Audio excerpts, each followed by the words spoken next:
back to my vegan world. Today we're having amaranth for breakfast, and it's a delicious whole grain, and this is what it looks like when it's cooked.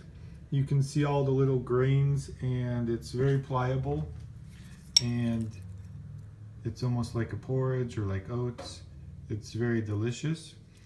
And the way to make it is you take the raw amaranth seeds, which I have in this jar, and you can see they are very small and little seeds.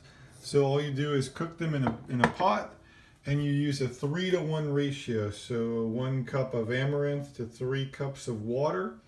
Boil it and then bring it to a simmer for about 30 minutes.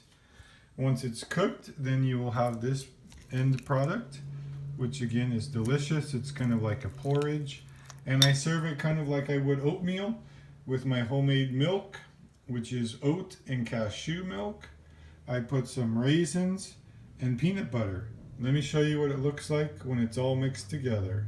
So here's our finished product. We added our milk, which again is a cashew and oat milk. We added some peanut butter and cinnamon. Now we don't put the raisins in, we keep them on the side and just put it on our spoon. That way they don't get too mushy and soggy. So that's it. That's a pretty simple thing. Here's what it looks like, a nice bite with that peanut butter and amaranth. Super healthy and delicious. It's really filling and easy to make. Thanks again for watching, and have an amazing day.